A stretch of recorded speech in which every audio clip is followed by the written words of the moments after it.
जी। ॐ भूर्भुवः स्वः तत्सवितुर्वरेण्यं भर्गो देवस्य धीमहि धियो यो नः प्रचोदयात्। जी।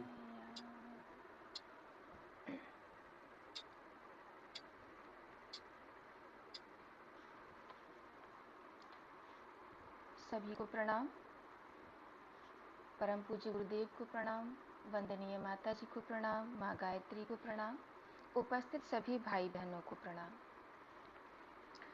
आज हम लोग ऋग्वेदोपनिषद के 5वें मंडल के 7 अध्यायों का पर थोड़ी सी चर्चा करेंगे। चर्चा थोड़ी संक्षेप रूप में रहेगी क्योंकि एक ही दिन में पूरा मंडल हमें करना होता है और हम में से सभी लोग इस पर बाबू जी के सानिध्य में बात कर चुके हैं, चर्चा कर चुके हैं, सुन भी चुके हैं। तो ये जो हमारा हम लोगों का क्रम है, इसमें कहीं ना कहीं एक छोटा सा रिवीजन का पार्ट रहता है। तो जहाँ तक चीज़ें मुझे समझ में आई हैं, मैं प्रयास करूँगी कि पूरा चैप्टर कवर हो पाए। इस मंडल को हम दो लोग, मैं और शैली दीदी, यहाँ चर्चा के माध्यम से प्रस्तुत कर रहे हैं। प्रथम 4 मंडल पर चर्चा हमारे साथ होगी और बाकी के 3 मंडल पर चर्चा शैली दीदी के साथ होगी। कि हम सभी लोग जानते हैं कि प्राचीन काल से अब तक जितने भी ऋषि मनीषी गण हुए, इन सभी की चर्चाएं समय समय पर विशिष्ट स्थानों पर होती रही हैं और चर्चाओं का एकमात्र उद्देश्य विश्व का कल्याण, जगत का कल्याण, समाज का कल्याण, मानव मात्र का कल्याण। ऐसे ही कुछ प्रश्न जिनसे मनुष्य का कल्याण हो सके, ऐसे कुछ प्रश्न जिनसे समाज का कल्याण हो सके और उन प्रश्नों का उत्तर देने वाले विशेष मनीषीगण। वे चर्चाएं एक बहुत ही अच्छे माहौल में की जाती थी, जैसा कि यहाँ बाबूजी ने हम सबका यहाँ बनाने का प्रयास किया है, तो वैसा ही थोड़ा सा प्रयास हम लोग भी यहाँ करेंगे।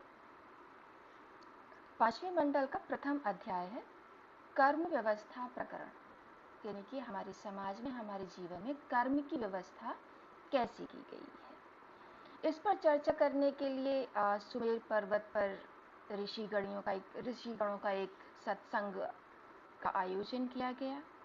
सभी श्रेष्ठ आत्माएं विभिन्न समस्याओं का समाधान यहाँ खोजने के लिए आई हुई थी और इसी क्रम में जो प्रथम दिन की चर्चा का विषय रहा, कर्म व्यवस्था थी।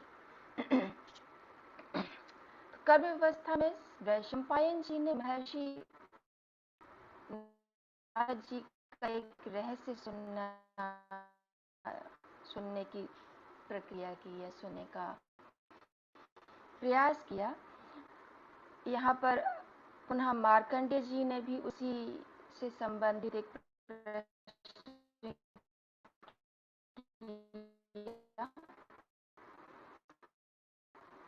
प्रश्नकर्ता मार्कंडेय जी हैं। उन्होंने पूछा कि अनाथाजन्य इस संसार में दैवीय योजनाओं को क्रियान्वित करने के प्रयास में जन जन के सामने अनेक प्रकार के वैचारिक भ्रम और व्यावहारिक कठिनाइयों का उभार आया होगा, इनकी कठिनाइयाँ उत्पन्न हुई होंगी।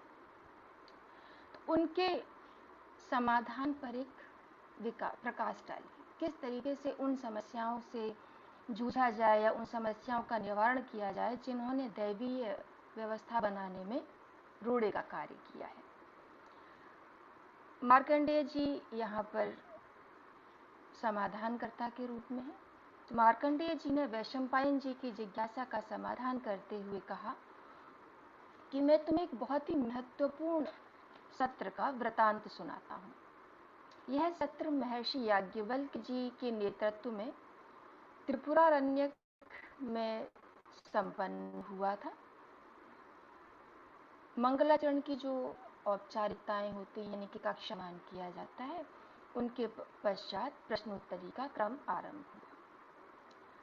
उस प्रश्नोत्तरी में ऋषि भारद्वाज जी ने अपनी प्रथम जिज्ञासा रखते हुए याज्ञवल्क्य जी से विनम्रता पूर्वक पूछा कि समदर्शी परमात्मा ने प्राणी मात्र को उसकी आवश्यकता के अनुरूप क्षमताएं व सुविधाएं प्रदान की हैं। स्वभावतः उनसे ईश्वरीय अनुशासन के प्रतिकूल यदा कदा भूलें भी होती हैं। मानव का कार्य है भूलें करना। To err is human, to forgive is divine. मतलब, और जो व्यक्ति गलती नहीं करता वो भगवान या किसी राक्षस के समान होता है। तो मानव है तो गलतियां करेगा ही। हम रास्ता चुन सकें, हम सभी को स्वतंत्रता दी है कि हम अपने विवेक के अनुसार चल सकें, लेकिन हर समय हमारा विवेक सही हो ये सही नहीं है। कई बार हम गलतियां करते हैं। तो उसी तरफ ध्यान आकर्षित करते हुए ऋषि महोदय ने कहा, जिस तरह हमें क्षमताएं व सुविधाएं दी हैं, उसी प्रकार हमसे भूलें भी होती रहती हैं, और जब भूलें होती हैं तो उनकी प्रतिक्रियाएं भी होती हैं। और मनुष्य जैसा प्राणी जिसको कि श्रेष्ठ माना गया है, जिसमें बुद्धि बहुत है, भी सबसे ज्यादा होती है। तो ये कैसे हो सकता है? या अगर मनुष्य जैसे श्रेष्ठ प्राणी से गलतियां हो रही हैं, भूलें हो रही हैं, तो उनका निवारण कैसे किया जाए? याज्ञवल्क्य जी ने इस समस्या का समाधान मंत्र संख्या 24 से देना आरंभ किया। उन्होंने कहा कि ईश्वर ने जीवन निर्वाह और वंश चलाने की क्षमता सुविधा सभी को प्रदान की है। जो ईश्वरीय करुणा का प्रत्यक्ष प्रमाण है।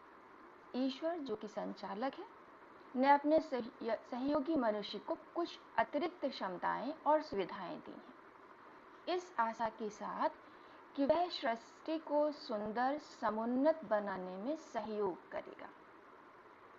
जैसे विभिन्न प्रकार की योनियां हैं हमारे जगत में, हमारे संसार में, उन विभिन्न योनियों में मनुष्य को श्रेष्ठ माना गया क्योंकि उसके पास विचार करने की शक्ति होती है। अब विचार करने की, तर्क करने की, अपने ज्ञान विज्ञान का प्रयोग करने की शक्ति है, तो उसे क्षमताएं भी अधिक थी।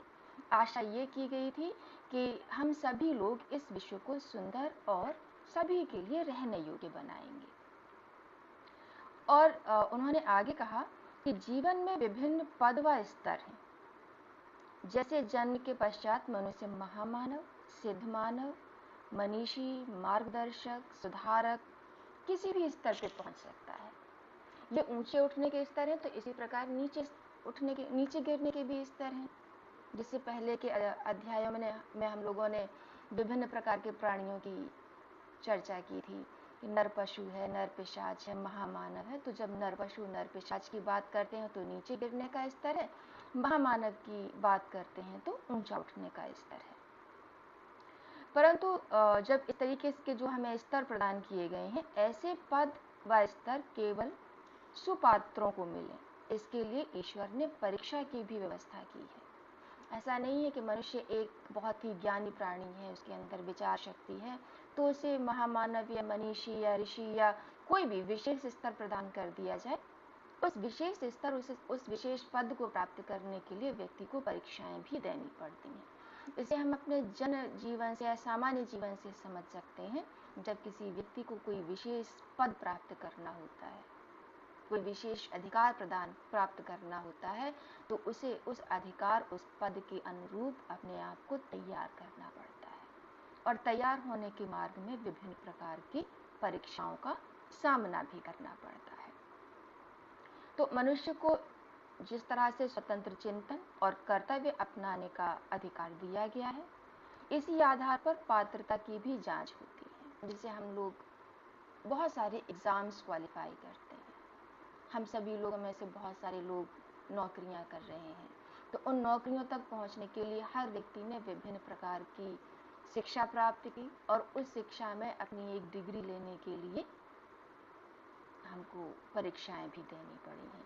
तो ऐसे ही पद प्राप्त करने के लिए हमने स्वतंत्रता से चुना कि हमको क्या बनना है, और उस बनने के लिए हमने विभिन्न प्रकार की परीक्षाएं दी, और जो सफल होता चला गया उसको ईश्वर ने अपना सहकारी बनाया, अपना पार्षद बनाया। अगेन हम इसको अपने जनजीवन, अपने सामान्य जीवन से कंपेयर कर लेते हैं कि हम में से जिसने भी परीक्षाएं पास की, उत्तीर्ण की, वो अपने पद पर पहुंचे और किसी न किसी कार्य क्षेत्र में संलग्न हो गए। लेकिन जिस व्यक्ति ने इस स्वतंत्रता का या इस कर्तव्य को अपनाने का दुरुपयोग किया, यानी कि हम पद पर पहुंच गए जनजीवन से, अगर हमने अपनी उस पद प्रतिष्ठा का दुरुपयोग किया तो हमें उसी प्रकार दंड भी मिली। ऐसे ही भगवान ने हमें सुयोग्य बनाया, हमें थोड़ा सा ज्ञान अधिक दिया। यदि हमने अपने उस ज्ञान का दुरुपयोग किया तो भगवान ने हमको हमारे दुष्कर्म के अनुरूप दंड की भी व्यवस्था बनाई। और अगर हम थोड़ा सा और विचार करें तो ईश्वरीय अनुदान के साथ हमें उत्तरदायित्व भी बड़े मिलते हैं। जैसे जैसे आप महामानव या मनीषी या ऋषिगण की श्रेणी में पहुंचते जाते हैं, आपके उत्तरदायित्व यानी कि हमारे उत्तरदायित्व भी बढ़ जाते हैं। जिस प्रकार की हमें क्षमता प्रदान की गई या विलक्षण क्षमता प्रदान की गई, यदि हम उसका सदुपयोग करते हैं तो श्रेय और पुण्य के भागीदारी होते हैं। अगर दुरुपयोग करते हैं तो हमें कठोर दंड मिलता है। यही कर्म व्यवस्था है, यानी कि जैसा आप बोएंगे वैसा आप काटेंगे। इसे कहते हैं बोया पेड़ बबूल का तो आम कहाँ से हो, आम खाने हैं तो आम का पेड़ लगाना पड़ेगा आपको। अगर हम सभी को ईश्वरीय अनुदान, वरदान, आशीर्वाद चाहिए तो हमें सत्कर्म करने हैं, और दंड चाहिए तो दुष्कर्म करने हैं। और जाने अनजाने जो हमसे दुष्कर्म हो रहे हैं वो तो हो ही रहे हैं, उनके दंड हमें कहीं ना कहीं मिल रहे हैं। से अपराध होते हैं और छोटे अपराधों का दंड भी छोटा होता है। कई बार वो इग्नोर भी कर दिए जाते हैं, लेकिन जब आप जानबूझकर कोई अपनी क्षमता का उपयोग करते हुए कोई बड़ा दुष्कर्म को दंड, या हम सभी को उसका दंड भुगतना ही पड़ता है। आगे मंत्र संख्या 53 से 58 में जो चर्चा की गई है उसकी बात करते हैं। ईश्वर ने मनुष्य को अपना सहयोगी बनाया है, न कि सृष्टि का स्वतंत्र शासक। जो ये मान लेता है कि मैं ही भगवान हूँ, मैं ही अपने भाग्य का रचयिता हूँ। ठीक है, भाग्य के रचयिता यानी कि आप जब कर्म करते हैं तो कहीं ना कहीं आपका भाग्य भी बनता है, लेकिन पूर्णतः वो भाग्य आपके हाथ में हो ये संभव नहीं है। तो वही यहाँ कहा गया है कि मनुष्य ईश्वर का सहयोगी है, इस सृष्टि का शासक नहीं है। ईश्वर ने हमें चयन की स्वतंत्रता दी है, लेकिन उसके साथ ही साथ कर्म फल का भी निर्धारण किया गया है, और वो कर्म फल का निर्धारण ईश्वर ने अपने हाथ में रखा है। इसीलिए कई बार हम सोचते हैं कि मैंने तो ऐसा किया ही नहीं, मेरे साथ ऐसा कैसे हो सकता है। किया होगा, हमारे और आपके ध्यान में नहीं होता है। वही जाने अनजाने की गई त्रुटियां। तो हमने स्वतंत्रता पूर्वक कुछ कर दिया, हमने उस पर ध्यान नहीं दिया, उसका दंड हमें ईश्वर अपने आप किसी न किसी रूप में दे देते हैं। तो और इसी क्रम में कहा गया है कि हर व्यक्ति को अपना कर्म फल भोगना ही पड़ता है। कोई आज भोगेगा, कोई कल भोगेगा। इसे हम कई बार कह देते हैं पूर्व जन्म की प्रारब्ध, कि इस जन्म में तो मनुष्य बहुत अच्छा कार्य कर रहा है लेकिन फिर भी वो कष्ट भोग रहा है। तो उसने पूर्व जन्म में अच्छे कर्म किए होंगे, वो संचित कर्म उसको आज कम तकलीफ दे रहे हैं। कुछ व्यक्ति बहुत गलत कार्य कर रहे होते हैं लेकिन फिर भी उनका जीवन हमें बहुत सुखी और संपन्न दिखता है। तो वो भी हमारे पूर्व जन्म के कर्म है। हो सकता है उस जन्म में हमने कुछ अच्छा किया हो, तो इस जन्म में हमको उसका फल अब आकर मिल रहा है। तो हर व्यक्ति को अपने कर्म फल, चाहे वो अच्छे कर्म का फल हो चाहे बुरे कर्म का फल हो, भोगना ही पड़ता है। मंत्र संख्या 59 से पुनः एक प्रश्नोत्तरी आरंभ हुई। भारद्वाज जी की पुनः एक जिज्ञासा हुई कि जब ईश्वर की इस सृष्टि के क्रम में सारी सुव्यवस्थाएं स्पष्ट हैं, यानी कि जैसा कर्म करेंगे वैसा आप भोगेंगे। मनुष्य एक सहायक है, न कि शासक है। फिर भी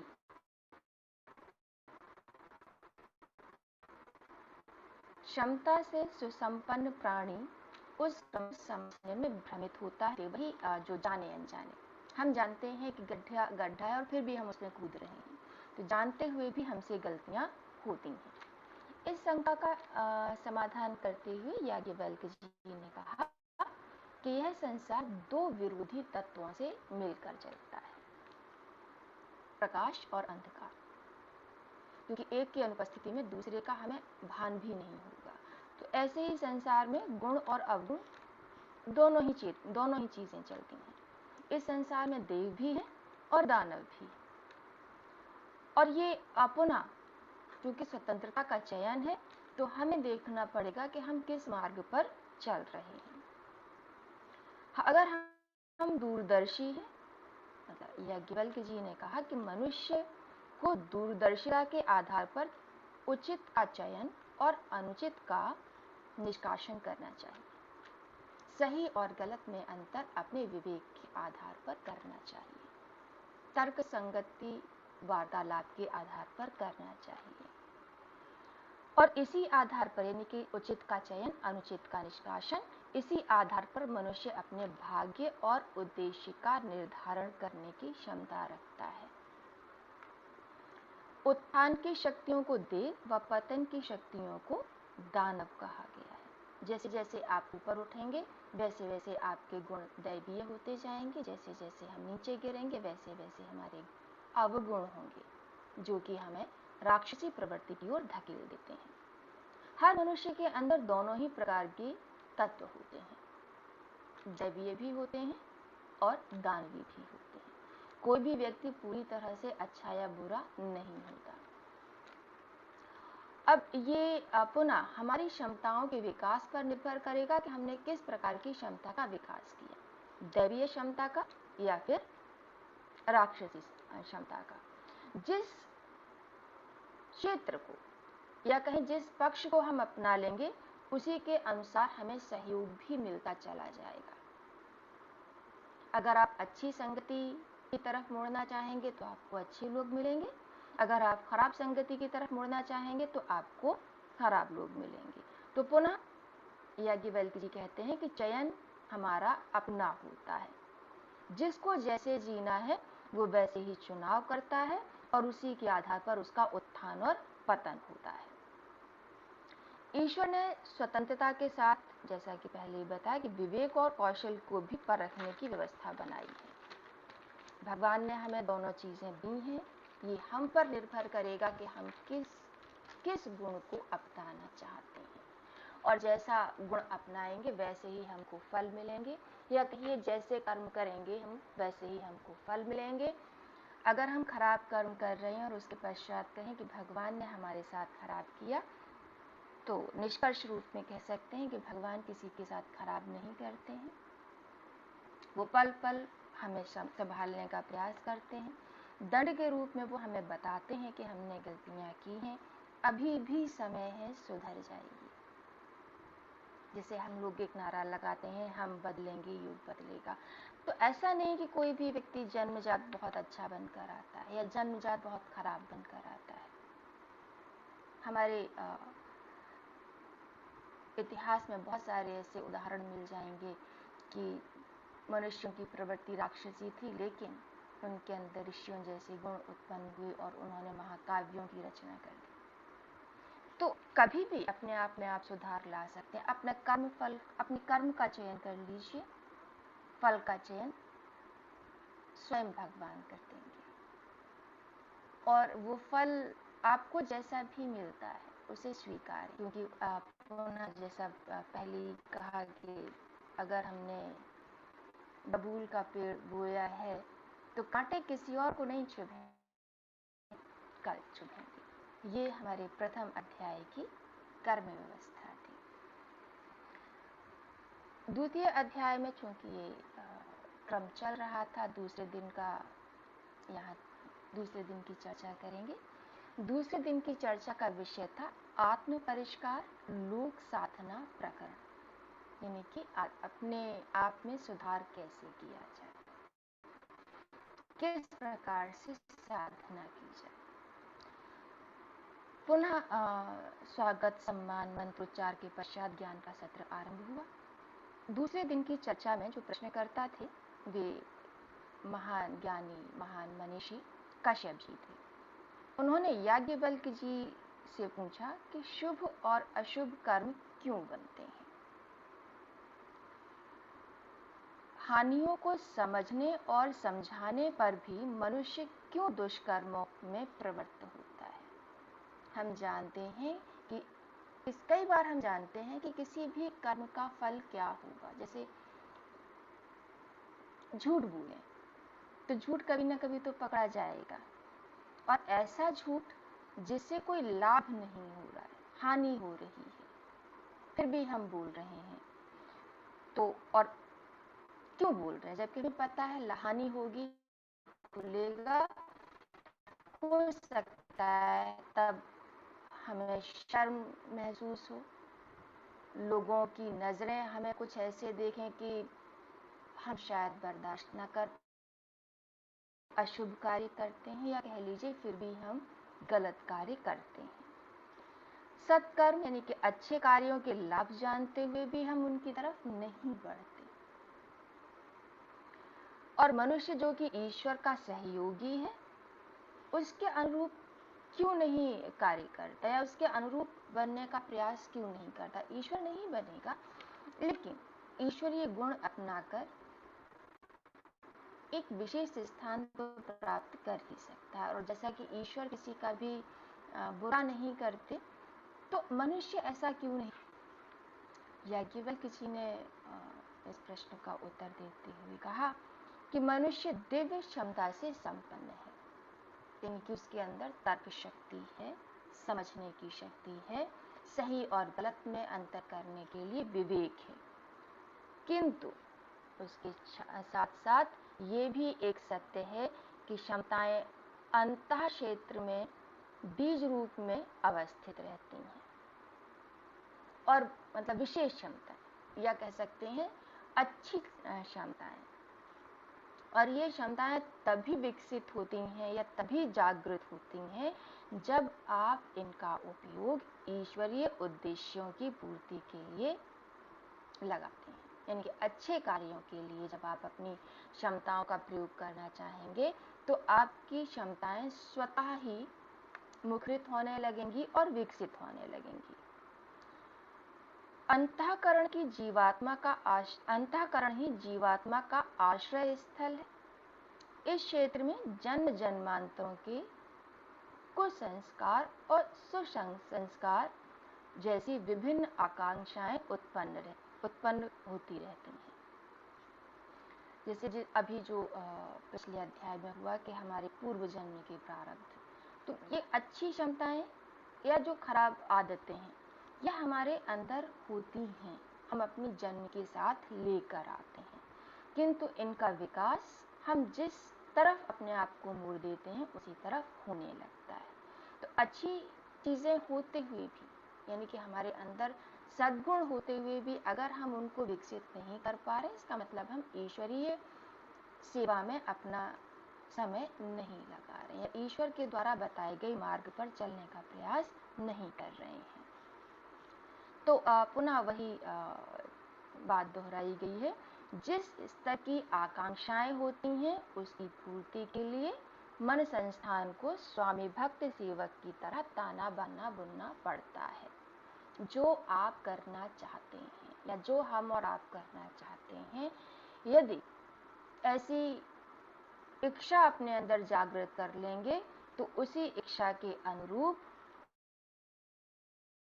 सभी लोग अच्छे ऊंचे पदों पर जाना चाहते हैं। फिलहाल तो लोग भौतिक पदों पर जाना चाहते हैं।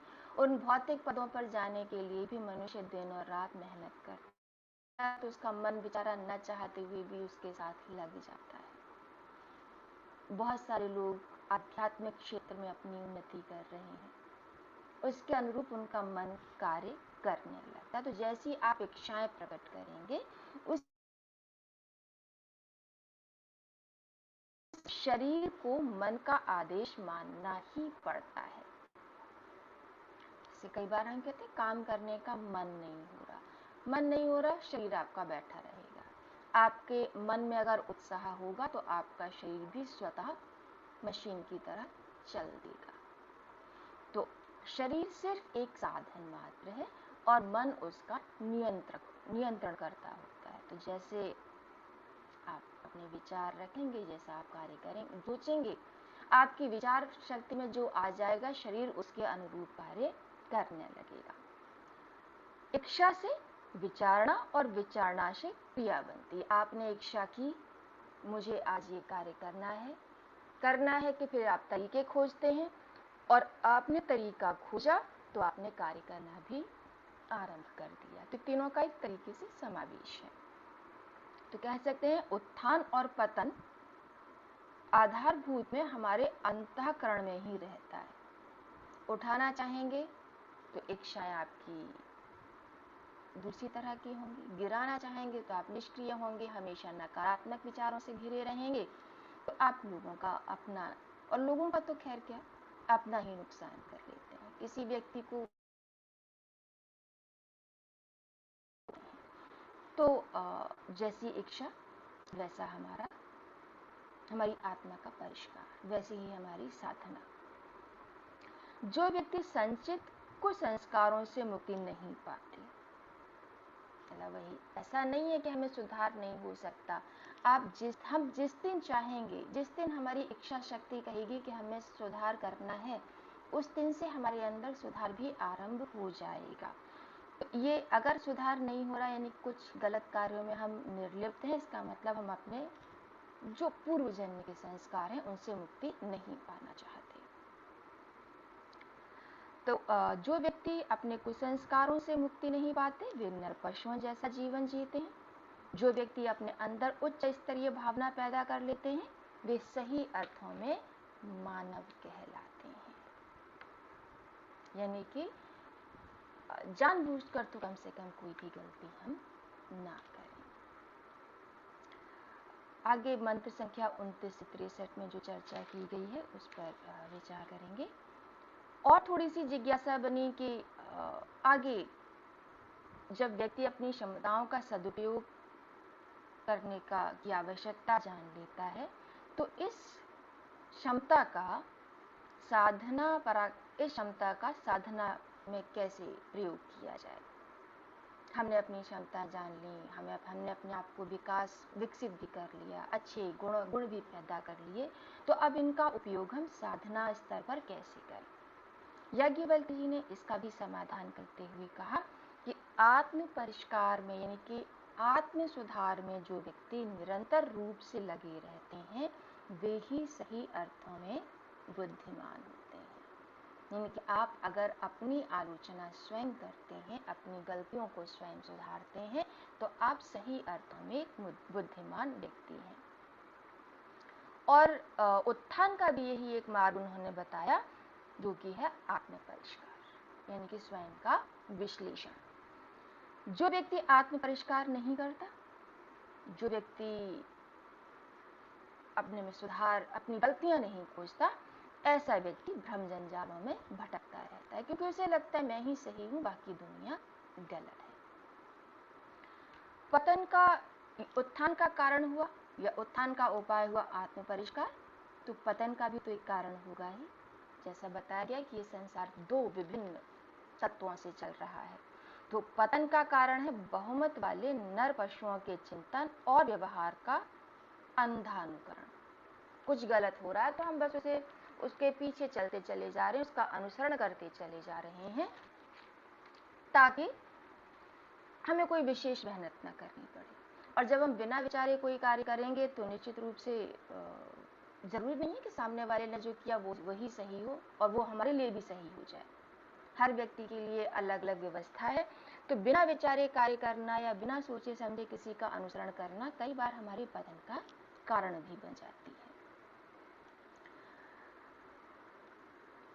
विवेकहीन दूरदर्शिता अपनाते हैं और तथ्यों पर स्वतंत्र विचार करते हैं। जो व्यक्ति मतलब अपने विवेक का प्रयोग करेंगे, जो व्यक्ति तथ्यों पर विचार करेंगे, सही या गलत का निर्णय लेंगे, वे व्यक्ति ही एक सैद्धांतिक निष्कर्ष पर पहुंचते हैं। यानी कि क्या सही है के निष्कर्ष पर पहुंचते हैं। जो व्यक्ति दूरदर्शी होते हैं उनका अपना स्वयं का एक दृष्टिकोण होता है और उस दृष्टिकोण के आधार पर वे विभिन्न प्रकार की रीति रिवाज जो कि कई बार अनुचित होती हैं को नकारते हैं और जो रीति रिवाज सही होते हैं उनका निर्धारण करते हैं। आदर्श मार्ग पर चलने वाले लोग मनस्वी और तेजस्वी कहलाते हैं, यानी कि वह मार्ग जो सभी के लिए उचित हो, वह मार्ग जिससे किसी का भी बुरा न हो, किसी की भी हानि न हो, ऐसे व्यक्तियों को मनस्वी या तेजस्वी कहा जाता है। याज्ञवल्क्य जी ने आत्म परिष्कार के 4 उपाय बताए हैं। पहला आत्म समीक्षा, दूसरा आत्म सुधार, तीसरा आत्म निर्माण और चौथा आत्म विकास। आत्म समीक्षा क्या है? आत्म समीक्षा है निम्न स्तर की मान्यताओं और दुष्प्रवृत्तियों को खोजना, उनकी हानियों को समझना और निष्कासन की आवश्यकता अनुभव करना, यानी कि अपने दुर्गुणों को पहचानना, वे दुर्गुण कहाँ तक आपको और कहाँ तक समाज को हानि पहुंचा रहे हैं ये जानना और फिर उनमें सुधार करना। तो जहां से हम जानने लगे तो वहीं से हम सुधार करना आरंभ कर दें। आत्म सुधार क्या है? आत्म सुधार है स्वयं में जो भी अवांछनीय है, यानी कि जिसकी आवश्यकता नहीं है, उसे हटाना और मानवीय गरिमा के अनुरूप दृष्टिकोण अपनाने की योजना और उसे कार्यान्वित करना आत्म सुधार है। यानी कि वे कार्य करें जिससे समाज का कल्याण, यानी कि हम ईश्वर के सही मायने में सहयोगी बन सकें। और यहाँ सिर्फ विचार करने से कार्य नहीं कर चलेगा, विचार करके उस पर कार्य भी करना पड़ेगा, उसको अपनी क्रियाओं में लाना पड़ेगा। तीसरा जो आत्मनिर्माण की बात हुई, तो इसी क्रम में जब हम आत्म सुधार कर लेते हैं तो आत्मनिर्माण स्वयं होने लगेगा। तो जिन सत्प्रवृत्तियों का अभी तक हमने अभ्यास नहीं किया या किसी कारणवश नहीं हो पाया, उनको नए ये सिरे सॉरी से इंटरप्ट करने के जीवनचर्या लिए में बीच में अवाज, अभी अमित जी का मैसेज है, आवाज कम आ रही है थोड़ा सा, अगर वॉल्यूम किसी तरीके से बढ़ सकती हो तो। अच्छा अच्छा जी जी जी जी देखते हैं।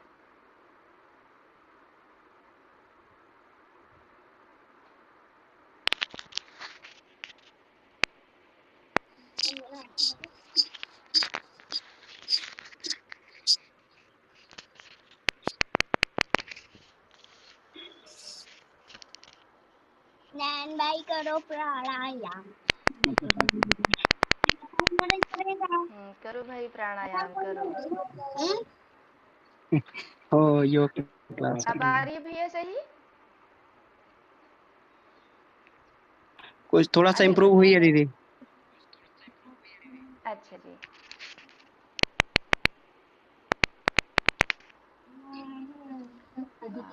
आत्मनिर्माण की बात कर रहे थे।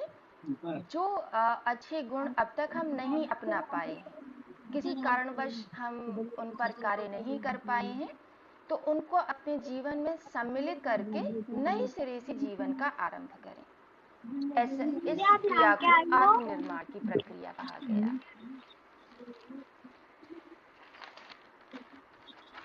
जो चौथा उपाय बताया गया आत्मविकास। आत्मविकास अर्थात आत्म का विस्तार करना, यानी कि जो भी है वो सब में हम हैं और हम में सब हैं। तो वसुधैव कुटुंबकम के सिद्धांत को व्यावहारिक जीवन में क्रियान्वित करना आत्मविस्तार है। हर कण में, हर कार्य में अच्छी चीजें देखना, हर व्यक्ति में ईश्वर को देखना हमारा आत्मविस्तार कहलाता है। और आत्मविकास के भी जो 4 सूत्र बताए गए, उसमें संकीर्णता स्वार्थपरता से मुक्ति, यानी कि शुद्ध विचारों की मुक्ति, अपने विचारों को विशाल बनाना, अपने कार्यों को स्वार्थ से मुक्त रखना। दूसरा, चिंतन प्रयास को सत प्रयोजनों में लगाना। जो आपने सिर्फ चर्चा तक ही सीमित न रह जाए, जिस पर भी आप चर्चा करते हैं, जो भी अच्छी बात आपको समझ में आती है या कोई भी अच्छा कार्य जो आप अपने करने के लिए अपने विचार में ला रहे हैं, उसे करें भी। मैं ऐसा करूंगा कहकर न छोड़ दें। जो भी आदर्श आपको उचित लगते हैं उन आदर्शों के प्रति समर्पण का भाव होना चाहिए। और शुद्ध अहंता का विराट में समर्पण, यानी कि स्वयं का ईश्वर में समर्पण हमारे आत्मविकास का चौथा सूत्र बताया गया। तो पुनः कश्यप जी ने अपनी एक जिज्ञासा रखी कि हे महाभाग, चारों सिद्धांतों को फलीभूत करने की क्षमता कैसे विकसित की जाए तथा अंतरंग व बहिरंग अभ्यास प्रक्रिया द्वारा उन्हें आत्मसात करते हुए साधक सिद्धियां कैसे प्राप्त करे। याज्ञवल्क्य जी ने समाधान देते हुए कहा कि आत्मसमीक्षा, आत्मसुधार, आत्मनिर्माण और आत्मविकास, इन चारों सीढ़ियों को पार करने के दो उपाय हैं। पहला, एकांत विचारणा के रूप में चिंतन और मनन। दूसरा है जो बाह्य साधन हमें प्राप्त होते हैं उनके द्वारा अपना विकास करना, और बाह्य साधन है स्वाध्याय और सत्संग। चिंतन में भूत, मतलब जब हम पहले की बात करते हैं, चिंतन में भूत और वर्तमान का पर्यवेक्षण व मनन में विकासोन्मुख योजना बनाने से लेकर कार्यान्वित करने की तैयारी, यानी कि हमने जो सोचा आज हम ये करेंगे, कुछ अच्छा करेंगे, समाज के लिए करेंगे, परिवार के लिए करेंगे, लेकिन अच्छा सकारात्मक, नकारात्मक ना हो, तो उसको करने के लिए आप प्रयास करें। और जो स्वाध्याय की बात की गई, स्वाध्याय उस साहित्य का करें जो हमारे आत्मिक स्तर करें। मनोहर कहानियां पढ़ने के लिए नहीं कहा गया, किसी भी महान विभूति की आत्मकथा पढ़ें, कोई भी अच्छा कोई भी साहित्य हो जिसको,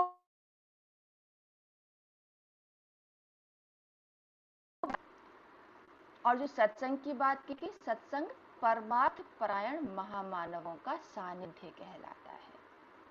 अच्छे लोगों के साथ बैठना, अच्छे लोगों की बातों को सुनना, न केवल सुनना बल्कि उन्हें अपने जीवन में उतारने का भी प्रयास करना।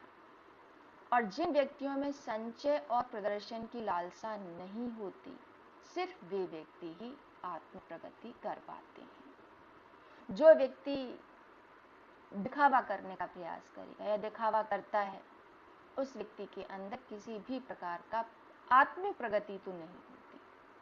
हो सकता है समाज में ऐसे व्यक्ति की बहुत लोग प्रशंसा करें कि जी बहुत बड़ा आदमी है, बहुत अच्छा है। अच्छे हैं तो दिखावे की जरूरत नहीं है, अपने कार्यों में वो अच्छापन ले आइए, वो संस्कार ले आइए, लोग स्वयं आपकी प्रशंसा करने लगेंगे। तो जो व्यक्ति प्रदर्शन नहीं करता, जो व्यक्ति अपने ज्ञान को सिर्फ अपने तक संचित नहीं करता, दूसरों में बांटता है, ऐसा व्यक्ति आत्मिक प्रगति की तरफ अग्रसर रहता है, ऐसा व्यक्ति संतोषी होता है, और ऐसा व्यक्ति ही ईश्वर का सच्चा भक्त कहलाता है। तो ये थी हमारी आत्म परिष्कार और साधना प्रकरण पर होने वाली चर्चा का सार संक्षेप। तीसरे दिन जो चर्चा का विषय रहा वो था व्यावहारिक तपोयोग प्रकरण। तीसरे दिन का सत्र भी अपने निश्चित समय पर आरंभ हुआ। इस सत्र में जो महान ऋषि थे वे थे जरत्कारु जी। इन्होंने सत्र अध्यक्ष याज्ञवल्क्य जी से प्रश्न किया कि आत्म साधना को सफल बनाने वाले जन सुलभ तप और योग का स्वरूप क्या हो सकता है। अब हर व्यक्ति तो हिमालय पर नहीं जा सकता, चाहिए तो जो भी छोटी से छोटी भी अगर तप कर रहा है तो वो कैसे उस तप को कर पाए, कैसे जन जन तक हम तप पहुंचा पाए, इसका कोई साधन बताइए। याज्ञवल्क्य जी ने प्रश्न का उत्तर देते हुए या शंका का समाधान करते हुए कहा कि जन्म जन्मांतरों के कुछ संस्कार, अनुपयुक्त वातावरण, हेय स्तर के व्यक्तियों का साथ तथा अधोगामी लोक प्रवाह के कारण मनुष्य अचिंत्य चिंतन में निरत रहता है और कुकृत्य करता है। तो इसका जो एक चक्रव्यूह बनता है उसको भवबंधन कहते हैं। अगर हम इस कुचक्र को नहीं तोड़ पाते हैं तो निश्चित रूप से हम सिर्फ इस संसार में आए, जीवन जिया और चले गए वाला कार्य करते हैं। और इस चक्र को तोड़ने के लिए या इस कुचक्र को तोड़ने के लिए मानसिक और शारीरिक प्रखरता उत्पन्न करनी पड़ती है। ऐसे होता है। संचित कुसंस्कारों का हठपूर्वक क्रियात्मक विरोध करने का नाम तप साधना है। यानी अपने अंदर जो एक दुर्गुण है या जो भी हमारे अंदर कुछ कमियां हैं, उनके स्थान पर अच्छे या सद प्रवृत्तियों को लाना या सद्गुणों को लाने के लिए कई बार आपको हम सभी को शारीरिक और मानसिक प्रयास करने पड़ते हैं। और अगर हम ऐसा करने में सफल होते हैं तो थोड़ी बहुत तप साधना हमारे जीवन में फलीभूत होती है। चिंतन और चरित्र की गरिमा बनाए रहने वाली उत्कृष्टता और प्रतिष्ठा का प्रश्न बनाए रहने वाले मनस्वी ही साधना में सफल होते हैं। जो व्यक्ति ये मान लेते हैं कि अगर मैंने ऐसा नहीं किया, मतलब कोई अच्छा कार्य, खराब की बात हो रही है, अच्छा कार्य जो भी हमने सोचा और नहीं किया तो लोग क्या कहेंगे, आपकी प्रतिष्ठा का प्रश्न। मैं ऐसा नहीं कर सकता क्योंकि मैं इस समाज का अभिन्न अंग हूँ। जो व्यक्ति इस तरीके का विचार बनाकर चलता है, या मैं समाज का अभिन्न अंग हूँ, अतः मुझे समाज को किसी भी प्रकार से नुकसान नहीं पहुंचाना चाहिए, जो ऐसा मानकर चलते हैं, ऐसे व्यक्ति ही अपनी साधना को सफल बना पाते हैं। और तपस्वी को स्वयं से बहुत लड़ना पड़ता है, अपनी अभ्यस्त आदतों को उलटना पड़ता है। जब आप आदतों को उलटते हैं तो ये कार्य आपकी तितिक्षा कहलाती है। वही स्वयं का परिष्कार करना, स्वयं में सुधार करना, ये पहला मार्ग था जिसमें हम तप साधना और तितिक्षा की बात कर रहे थे। दूसरा जो उन्होंने मार्ग बताया वो था योग साधना। आत्मसत्ता को परमात्मा में जोड़ने का कार्य या परमात्मा के साथ जोड़ने का कार्य योग कहलाता है। इसमें भी पुनः आकांक्षाओं और आदतों को आदर्शवादी उत्कृष्टता के साथ जोड़ना पड़ता है। बुरे कार्य करके या कोई दुर्गुण रखते हुए आप परमात्मा के साथ नहीं जुड़ सकते। और जैसे जैसे आप आदर्शवाद की तरफ मुड़ते हैं, या कह लीजिए जैसे जैसे आपका लगाव बढ़ता है, इष्ट के प्रति समर्पण की भावना, समर्पण की उमंग भी उठती है। इसी की परिणति जब हम ईश्वर की तरफ मुड़ जाते हैं, ईश्वरीय कार्यों की तरफ मुड़ जाते हैं, तो इसका जो परिणाम आता है वो जीवन मुक्ति, लक्ष्य की प्राप्ति, पूर्णता व ईश्वर प्राप्ति के रूप में होती है। तप और योग दोनों को एक दूसरे का पूरक कहा गया है, एक के बिना दूसरा अधूरा होता है। तो भगवान के इस उपवन को, यानी कि जब हम इस समाज का अंग हैं, भगवान ने हमें अपना सहयोगी बनाया, तो भगवान के इस उपवन को सुरम्य बनाए रखने का जो भाव अपनाया जाए, उसी से हमारे जीवन में तप और योग करेंगे तभी साधना होगी। आप समाज में कोई भी गलत कार्य ना होने दीजिए तो भी आपकी थोड़ी बहुत साधना हो ही जाएगी। जब तितिक्षा का जो अभ्यास है या तितिक्षा का अभ्यास आदतों को बदलते समय होने वाले अंतः विग्रह से जूझने के लिए किया जाता है, जो नए संस्कारों को उभारता है। यानी कि जब आप पुराने कुछ संस्कार दबाएंगे तो आपके अंदर नए संस्कार विकसित होंगे। इस तप तितिक्षा से ब्रह्म वर्चस्व भी प्राप्त किया जा सकता है। आगे मंत्र संख्या 39 से 54 में जो बात याज्ञवल्क्य जी ने कही, दुष्प्रवृत्तियां जैसे कि चटोरापन, नशा, अनियमितता, स्वार्थपरता जैसे जो अवगुण जो स्वभाव में सम्मिलित हैं, उनकी हानियों पर विचार करें। यदि ऐसे दुर्गुण हम एक साथ न छोड़ पाए, जो कि असंभव है, कोई भी अवगुण आप एक साथ नहीं छोड़ सकते, तो धीरे धीरे कोशिश करें। 10% छोड़ें, फिर 20% छोड़ें, धीरे धीरे इसकी मात्रा घटाते चले जाएं और एक दिन इन्हें समाप्ति की तरफ हम सभी लोग ले जा सकते हैं। और जब ये दुर्गुण हटेंगे तो हमारे अंदर सत्प्रवृत्तियां जैसे कि श्रमशीलता, मितव्ययिता, शालीनता, सहकारिता, संघर्षशीलता जैसे गुण सम्मिलित होंगे। और ये 5 गुण पंचशील कहलाई गई हैं। वे परिस्थितियों से तालमेल बिठाते हैं और वे अपना व्यावहारिक जीवन भी बहुत ही उत्कृष्ट तरीके से जीते हैं। ढंग से कार्य करते हैं, वे थकते नहीं हैं, वरन उनके जीवन में प्रखरता व परिपुष्टता आती है। प्रतिकूलता में भी अनुकूलता खोजते हुए वे प्रगति के पथ पर अग्रसर होते हैं। कुछ ऐसे ही गुण बताए गए जो हमारे अंदर होने चाहिए या हमें विकसित करने चाहिए। दूसरा था, समय को सर्वोपरि संपदा माना जाना चाहिए, यानी कि आप व्यवस्थित जो भी समय आपको मिला है उसका सही तरीके से उपयोग करें, क्योंकि समय एक बार चला गया तो दोबारा लौटकर नहीं आएगा। जो समय का सदुपयोग करते हैं उन्हें कई गुना अधिक सफलता मिलती है और काल की साधना किए बिना महाकाल की यानी कि प्रभु की कोई भी अनुकंपा, कोई भी अनुदान हमें प्राप्त नहीं हो सकता। तीसरा, उन्होंने कहा कि संपन्नता की तुलना में प्रामाणिकता की गरिमा को महत्व दिया जाए। आप संपन्न हैं, अच्छी बात है, लेकिन क्या सिद्ध है उस पर विशेष ध्यान दिया जाए। व्यवस्था बुद्धि के सहारे स्वल्प साधनों से भी बड़े प्रयोजन पूरे किए जा सकते हैं, यानी कि आप कम में भी अधिक कर सकते हैं यदि हमें और आपको उस कार्य को करने का तरीका आता है। यहाँ पर हमारी जागरूकता और कौशल की परीक्षा होती है कि कम में अधिक को हम किस प्रकार कर पाएंगे। जैसे बेस्ट आउट ऑफ वेस्ट की बात होती है।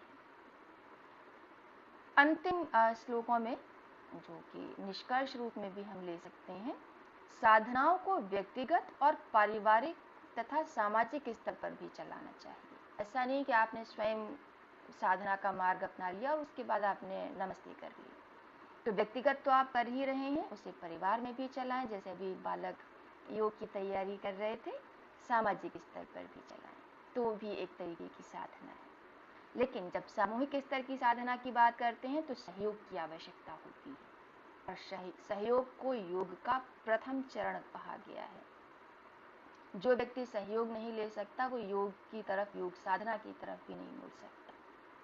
चर्चा का समापन करते हुए मुनिश्रेष्ठ ने कहा कि मनुष्य को अपने मार्ग निर्धारण की जो स्वतंत्रता है उसे इस प्रकार करे कि तप और योग साधना के वर्ण के लिए प्रयुक्त किए जाएं।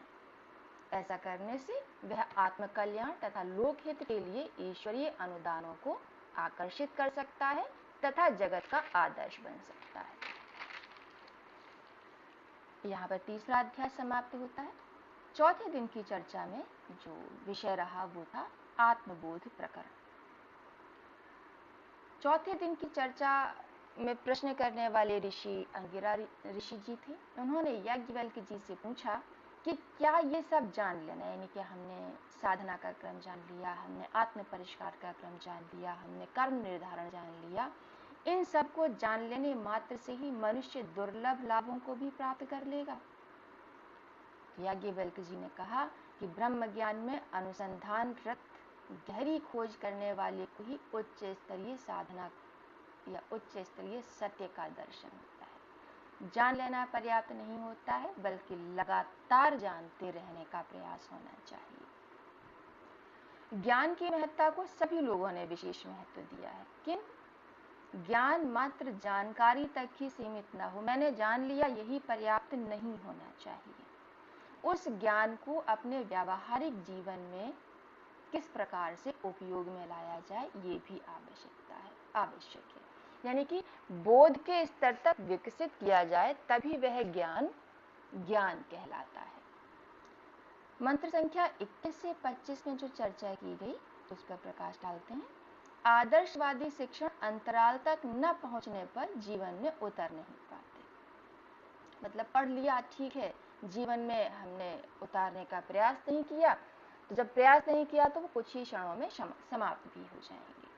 जैसे हम लोग एक अगेन कॉमन एग्जाम्पल से समझें, स्कूल कॉलेज में पढ़ते हैं उसका यूज़ बहुत कम हम अपने जॉब में कर पाते हैं, क्योंकि हमारी नौकरियों की आवश्यकताएं कुछ और हैं और हमें जो पढ़ाए गए विषय उनके विषय कुछ और थे या उस समय की आवश्यकता कुछ और थी।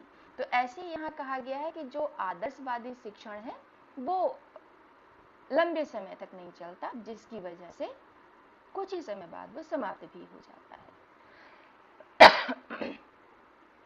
बाह्य उपदेश तो मनुष्य को जानकारी भर देते हैं, उसमें क्या और कितना आपको हृदयंगम करना है ये हमें स्वयं को निर्धारण करना पड़ेगा। यह हमारी इच्छा पर निर्भर है कि हम क्या जानना चाहते हैं और कितना जानना चाहते हैं, और इस इच्छा को बदलने के लिए कि अधिक से अधिक जानने की इच्छा रखने के लिए अंतःकरण को भी बदलना पड़ता है, और ये बदलाव साधना तपश्चर्या द्वारा ही संभव है। या फिर आप किसी ब्रह्मज्ञानी का अनुदान प्राप्त कर लें तो बड़ी आसानी से ज्ञान प्राप्त हो जाएगा। अंतःकरण को सुसंस्कारी बनाने के भी जो उपाय बताए गए हैं वे हैं साधना तपश्चर्या, ब्रह्मज्ञानी की पुण्य प्रेरणा और गहन आत्म मंथन। इन तीन का अगर हम अपने जीवन में समावेश करें या इन तीन मार्गों को अपनाएं तो हमारा अंतःकरण सुसंस्कारी बनता है। वहीं पर मनुष्य को जो प्रभावित करने वाले 4 कारण हैं वे हैं पूर्व संचित संस्कार, वर्तमान में पाले गए अभ्यास, प्रियजनों का आग्रह, समीपवर्ती वातावरण, जो हमारे पतन का कारण भी कई बार बन जाते हैं। ये चारों मनुष्यों को अवांछनीय बंधनों में जकड़ लेते हैं, और इस चक्रव्यूह से निकलने के लिए मनुष्य को अभ्यास करने पड़ते हैं, यानी कि संगति बदलनी पड़ेगी, वातावरण बदलना पड़ेगा, तभी कुछ हमारे अंदर परिवर्तन होगा। मनुष्य को अपना वातावरण बदलना पड़ता है, क्योंकि तभी दृष्टिकोण बनता है। जैसे कहते हैं जैसा खाए अन्न वैसा बने मन, तो जैसी संगति में आप रहेंगे वैसा ही आपका दृष्टिकोण भी बदलता जाएगा।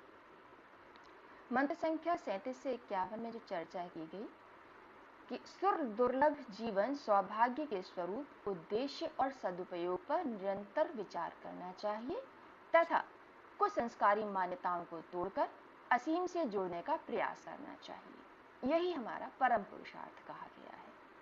आत्मकल्याण और परमात्मा के संतोष को जो महत्व देते हैं उन्हें परमात्मा की प्राप्ति होती है। जो व्यक्ति वसुधैव कुटुंबकम की नीति को ही धर्म और आध्यात्म रूप देते हैं वे ही इस विराट स्वरूप में अपना स्थान प्राप्त करते हैं, यानी कि भगवान की तरफ उन्मुख होते हैं। तो वसुधैव कुटुंबकम यानी कि सबको अपने में देखना और अपने को सब में देखना, और आप स्वयं को तो कभी भी नुकसान नहीं पहुंचाना चाहेंगे। तो हमें अपने अंदर वसुधैव कुटुंबकम की भाव रखना चाहिए, और जो इसकी जो 2 पहिए बताए गए हैं वो है धर्म और आध्यात्म। इन दोनों को अपने जीवन में समावेशित रखना चाहिए। मंत्र संख्या 52 से 64 में जो याज्ञवल्क्य जी ने ज्ञान दिया उस पर विचार करते हैं। जिसने अपने अंतरंग को सुसंस्कारित कर लिया उसे सभी जगह नंदन वन जैसी सुविधा दिखाई देती है। मन चंगा तो कटौती में गंगा वाला भाव यहाँ पर कहा गया है। अगर आप स्वयं में अच्छे हैं तो आपको सभी लोग अच्छे दिखाई देंगे। ऐसे लोगों की सबको सभी जगह की क्रियाकलापों में सत्प्रवृत्ति ही दिखाई देती है, अतः भीतर का सुधार ही बाहरी सुधार का वास्तविक निमित्त बनती है। अंतर जीवन का परिवर्तन परिष्कार बाह्य जीवन में प्रतिभा, प्रखरता, कौशल, निष्ठा, प्रतिष्ठा जैसे अनेक लाभ उपार्जित कराता है। बाह्य जीवन में परिवर्तन कर आदर्शवादी प्रक्रिया में ढल जाना भी एक उपाय है। दूसरा उपाय है अंतरंग को उच्च स्तरीय ज्ञान चेतना से आविर्भूत करके शरीरगत प्रवृत्तियों को उच्च स्तरीय बना देना, यानी कि आपको अपना अंतर मन बदलना पड़ेगा जो कि आपके बाह्य जगत को भी प्रभावित करेगा।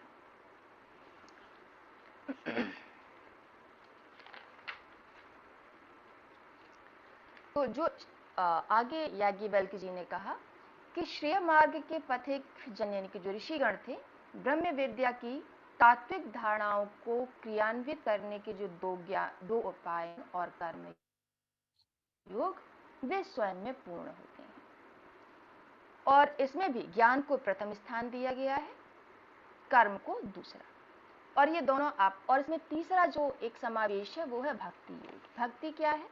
भक्ति का तात्पर्य होता है प्रेम, सब में अपने को और अपने में सबको देखने वाली विस्तृत आत्मीय साधना उपासना की ही परिणति है। जब आप सभी में ईश्वर का अंश देखने लगेंगे तो साधना स्वयं होने लगेगी, उपासना स्वयं होने लगेगी।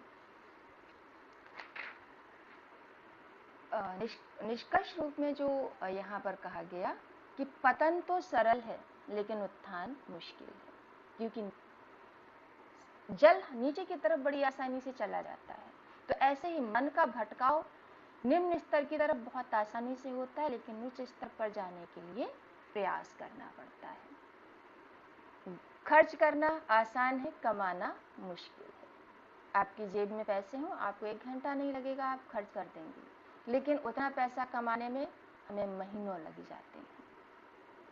तो कुसंग सर्वत्र बिखरा पड़ा है, सत्संग के लिए खोज करनी पड़ती है, और दूसरे पक्ष को कठिनाई से ही सहमत किया जा सकता है। मन को बड़ा टाइम लगता है चीज़ों को स्वीकार करने में। तो स्वयं का परिवर्तन बहुत आवश्यक है। बड़प्पन सरल है, महानता कठिन है। सभ्यता का प्रशिक्षण तो थोड़े से अभ्यास से किया जा सकता है, किंतु सुसंस्कारिता संपादन के लिए साधना पुरुषार्थ करना ही पड़ता है, कि स्वयं को परिवर्तित करना ही पड़ेगा। इस प्रकार से जो चौथे दिन का जो सार रहा कि हमें अपने जीवन में नित्य की तरह सभी नियम व्यवस्था बनाने हैं, शारीरिक आध्यात्मिक नित्य कर्मों में सम्मिलित करने हैं, और उसी के आधार पर हम अपने जीवन को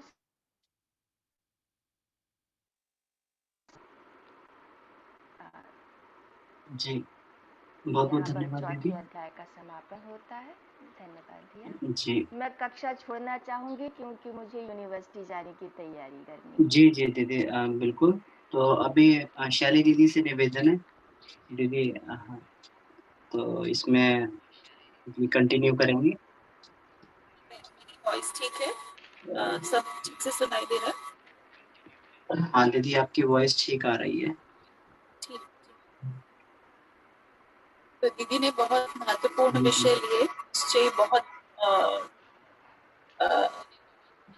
हमारे जीवन का एक आधार है। अब हम आगे चलते हैं। अगले प्रश्न है, ऋषि कौंडिन्य जी ने 2 प्रश्न किए जो हमारे पंचम अध्याय और षष्ठ अध्याय का विषय है। उन्होंने प्रश्न किए कि हम धर्म के बहुत से स्वरूप देखते हैं, उनके अंदर मतांतर है।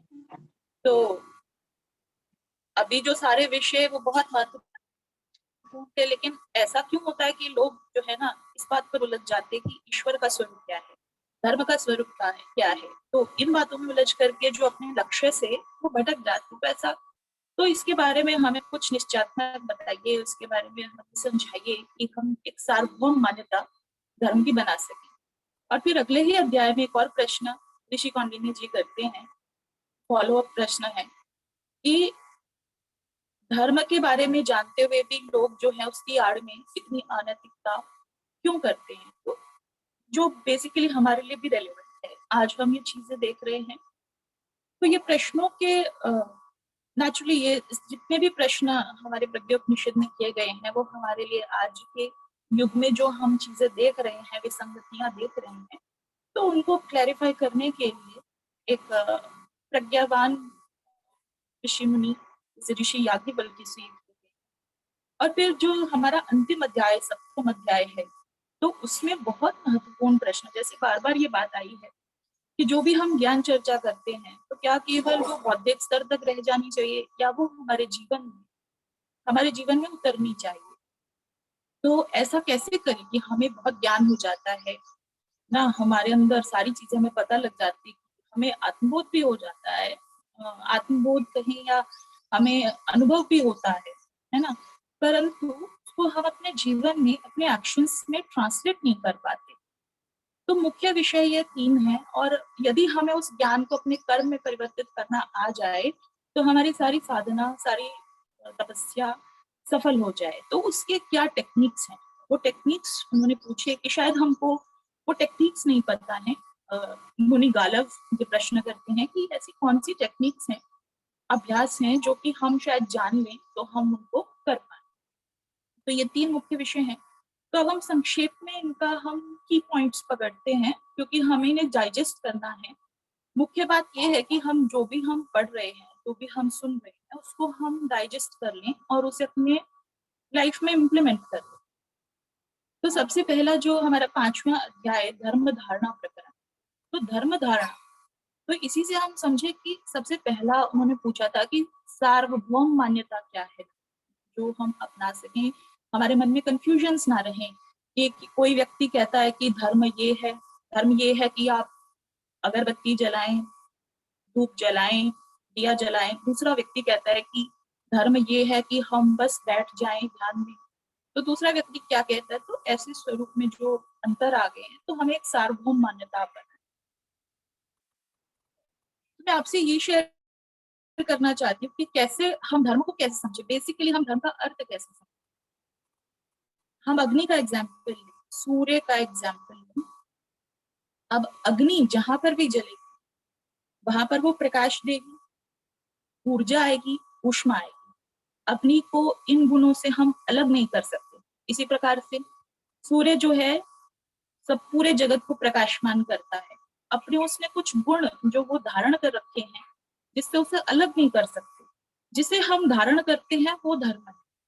तो अपने गुणों के अनुसार, अपने गुणों के अनुरूप वो जो कार्य करते जा रहे हैं वो धर्म है। तो हम मनुष्य हैं। अब प्रश्न ये उठता है हमारा धर्म क्या है। तो ये तो हमारी मान्यता बिल्कुल पक्की है कि हम ईश्वर के ही अंश हैं। ईश्वर को हम क्या बोलते हैं, सच्चित आनंद स्वरूप। ईश्वर कैसा है, सच्चिदानंद है। तो उसका जो अंश है वो कैसा होगा, वो भी सच्चिदानंद होगा। तो हमारा हमारा गुण क्या है, हमारा बेसिक गुण क्या है कि हम शाश्वत हैं, चैतन्य हैं और आनंद स्वरूप। तो यहाँ पर प्रॉब्लम आ जाती है कि अगर हम ऐसे हैं तो हम ऐसा अपने आप को अनुभव क्यों नहीं कर पाते। तो हमारा धर्म क्या है, हमारा धर्म बेसिकली एक ही है, अपने उन गुणों को सार्थक करते रहना अपने जीवन पर। तो वो कैसे होगा, तो अगर हम इन गुणों को सार्थक करते रहेंगे, जैसे हम कहते हैं कि हमें भौतिक सुख चाहिए, प्रगति चाहिए, तो जो आनंद स्वरूप व्यक्ति है, क्या किसी चीज के ना होने से वो दुखी हो जाएगा। तो वो आनंद किस आनंद की बात कर रहे हैं। अब इसमें हम थोड़ा सा साइंटिफिक चीजें लेकर के आ रहे हैं। तो वैज्ञानिकों ने कुछ टाइम पहले ये खोज किया कि जैसे अब हम मोबाइल में डाटा यूज कर रहे हैं, तो स्टोरेज के लिए हम डाटा चाहिए होता है हमको। तो कितना हमें 2 GB डाटा जो है वो लगभग 10 रुपए में नित्य मिलता है। तो वैज्ञानिक हमेशा इसी खोज में रहते हैं कि हम डाटा स्टोरेज के लिए कुछ ऐसे नए नए सोर्सेस बनाते रहे। जैसे आपको ज्ञात होगा कि पहले फ्लॉपी डिस्क आती थी, फिर सीडी आनी शुरू हुई, फिर ब्लू रे डिस्क आनी शुरू हुई। इस तरह करके आगे आगे स्टोरेज की क्षमता बढ़ती चली गई और अब क्लाउड स्टोरेज हो गई है, जिसके अंदर हम बहुत जीबी डाटा स्टोर कर सकते हैं। परंतु हमारे अंदर एक universal recording system already fitted है। वैज्ञानिकों ने खोज की कि जो ये हमारे बायोलॉजिकल सेल्स मॉलिक्यूल्स होते हैं, उनके एक सेल के अंदर, जो एक सेल बहुत छोटा सा होता है, उसके अंदर पता नहीं जाने कितने टेराबाइट्स इंफॉर्मेशन स्टोर की जा सकती है। तो ये तो वैज्ञानिकों ने प्रूव कर दिया। तो ये तो स्थूल शरीर की बात हुई कि जो स्थूल सेल्स हैं उनके अंदर हम जो बायोलॉजिकल रूप से हम स्टोरेज जो कर सकते हैं वो टेराबाइट्स में कर सकते हैं एक सेल के अंदर। तो हम तो इतना बड़ा हमारा स्थूल शरीर, इतने सारे सेल्स, तो वो जाने कितने टेराबाइट्स स्टोर कर सकता है। तो भगवान ने तो ऑलरेडी हमको करोड़ों का शरीर तो पहले ही बना के भेजा है। तो जिसमें अब देख लीजिए 2 GB डाटा 10 रुपए में आता है, तो हमारे अंदर इतनी टेराबाइट्स इंफॉर्मेशन स्टोर है। तो हम कितने मूल्यवान है, ये शरीर ही कितना मूल्यवान है। फिर उसके बाद हम देखें कि हमारा जो सूक्ष्म शरीर है, जो हमारा मन है, उसके जो अणु हैं उनके अंदर जन्मों जन्मों की स्टोरेज है। मतलब ये जो 84 लाख योनियां हैं, वहां पर हम कभी कुत्ता, बिल्ली, छिपकली, शेर, चीता, पेड़, है ना, प्रकृति के जितने भी जीव प्राणी हैं, वो होकर के हम आए हैं। और अब हमने कुछ पुण्य कर्म किए जिससे कि हम एलिजिबल हो गए मनुष्य जीवन के लिए। हम क्यों कहते हैं कि मनुष्य जीवन के लिए एलिजिबल हो गए? क्योंकि जो विवेक हमारे मनुष्य जीवन में हमें मिला है, वो विवेक पुरानी हमारे किसी योनि में हमें नहीं मिला। परंतु वो सारे के सारे संस्कार, वो सारी की सारी आदतें, वो सब हमारे अंदर स्टोर्ड है।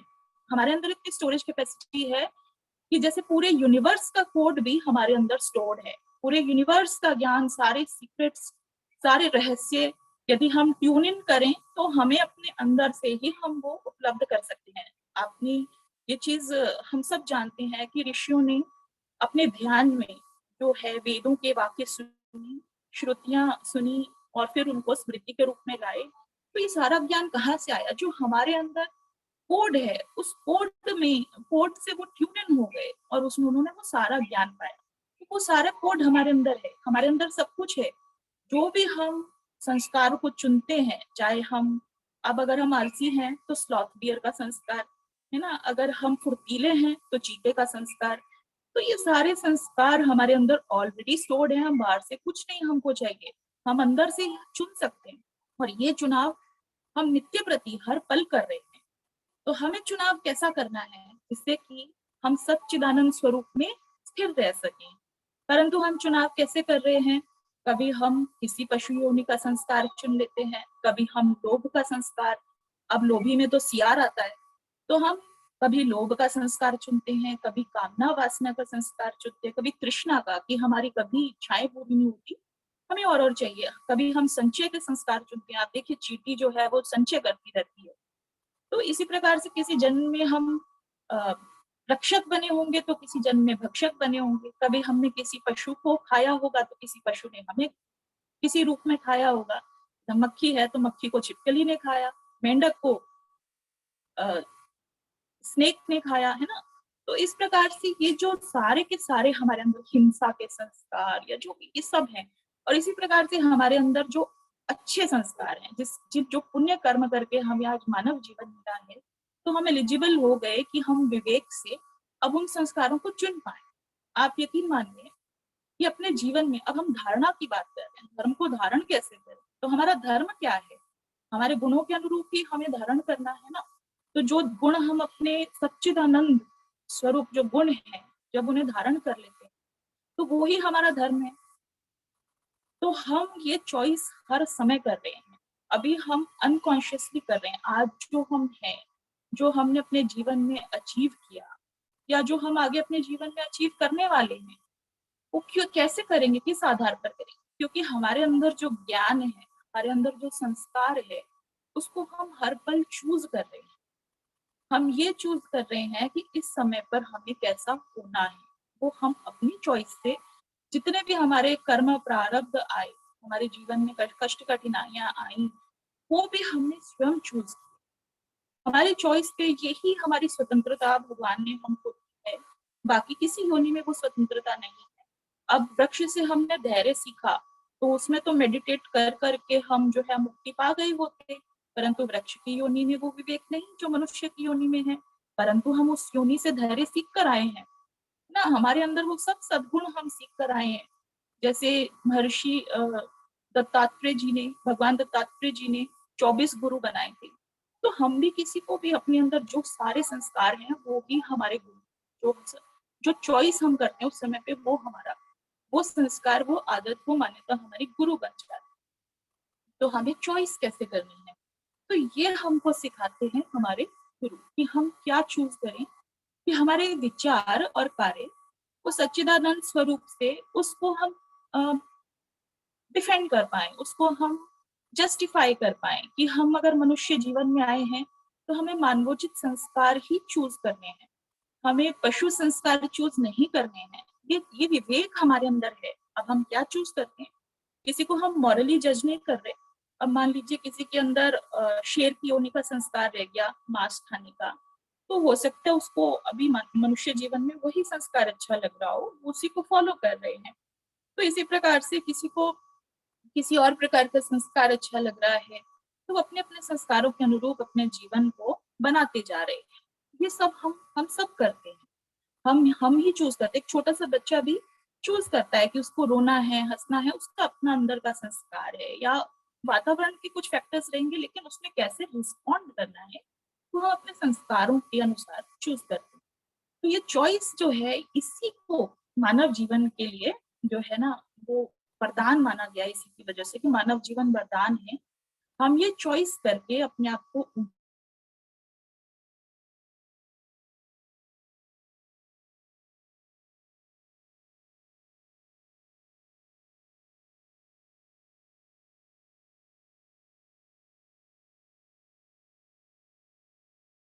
सदैव आनंदित रहें। कभी किसी, अब यहाँ पर धर्म के बारे में भी बता रहे हैं और उसके बारे में इंटरकनेक्टेड है कि यदि हम धार्मिक जैसे बाहरी जो स्वरूप है उनमें उलझते हैं कि ये हिंदू है, ये मुसलमान है, ये क्रिश्चियन है, ये पारसी है, ये ज्यू है, तो हम क्या करते हैं, आपस में लड़ पड़ते हैं। उससे हमारे मन में द्वेष, घृणा, ईर्ष्या, इस प्रकार के जो कलेश हैं ये आते हैं। इस प्रकार की जो दुष्प्रवृत्तियां वो उठती हैं, दुष्विचार, बुरे विचार, कुविचार उठते हैं, तो वो धर्म नहीं हो सकता। क्योंकि धर्म तो हमेशा हमें सुखी बनाने के लिए है, सच्चिदानंद स्वरूप बनाने के लिए है। तो क्या वो धर्म हो सकता है जिससे हमारे मन में ऐसे बुरे विचार उठे, अशांति उठे हमारे मन में, या पूरे वातावरण विक्षुब्ध हो? क्या वो धर्म हो सकता है? वो धर्म नहीं है। तो सार्वभौम मान्यता क्या है? जो व्यक्ति कर्तव्य परायण हो, धर्म वो है जो हमें कर्तव्य परायण बनाए, जो हमें आनंदित बनाए, जो हमें हर समय आनंद में रहना सिखाए, वो ही धर्म है। तो इसको चूज करने के लिए, इस रास्ते पर चलने के लिए जो टेक्निक्स हैं, इसी प्रकार से ऋषि कौंडिन्य जी, ऋषि याज्ञवल्क्य जी ने ये भी क्लियर किया कि बेशक से हम अलग अलग धर्मों के लोग हैं, परंतु हम एक ही शक्ति को मानते। बेशक हमारे जो कर्म कांड है, रिचुअल्स हैं, वो अलग अलग हैं, परंतु हमारा सोर्स एक ही है। उसी सोर्स से अब हर एक व्यक्ति के पास बायोलॉजिकल सेल्स हैं, तो उसके पास स्टोरेज कैपेसिटी है। सभी विभिन्न जन्मों से विभिन्न संस्कार लेकर के आए, भले मान्यता किसी की कैसी हो, लेकिन वो संस्कारों के अनुरूप कर्म कर रहा है, कर्मफल की व्यवस्था में बंधा है, यूनिवर्सल प्रिंसिपल्स हैं। तो अब हम अपने को उस ज्ञान को, ये जो ज्ञान हमें हो जाता है, उसको परिवर्तित करने के लिए महर्षि याज्ञवल्क्य 3 टेक्निक सुझाते हैं। हमारे पास ये भी चॉइस है कि हम या तो स्वयं साक्षी भाव से अपने विचारों को, अपने भावनाओं को हर समय एकदम निष्पक्ष होके साक्षी भाव से उसको ऑब्जर्व करते रहे कि इस समय मेरे अंदर ये संस्कार आ रहा है। मान लीजिए किसी दिन मैं आलसी हो गई, या किसी दिन मुझे बहुत फुर्ती आ रही, तो हमारे अंदर प्राणों की हलचल तो है ही, परंतु उस समय हम कौन से संस्कार का आश्रय ले रहे हैं, किस संस्कार को पुष्ट कर रहे हैं। तो ये विजिलेंस, ये जो जागरूकता, ये हम हर समय अपने आप में रख सकते हैं, और हर समय हम चूज कर सकते हैं कि हम धर्म को धारण करें। हमारा धर्म क्या है? सच्चित आनंद स्वरूप। तो उसको धारण करने के लिए अपने संस्कार को हम हर समय चूज कर सकते हैं, चॉइस हमारे पास है। फिर उसके बाद 3 टेक्निक्स हमारे धर्म में हमें, हमारी संस्कृति हमें देती है: उपासना, साधना, आराधना। मतलब हम पैदल भी जा सकते हैं, हम यहाँ से चल के दिल्ली तक पैदल चले जाएं तो भी हम दिल्ली कभी ना कभी पहुंच ही जाएंगे, परंतु यहाँ से हम प्लेन ले लें और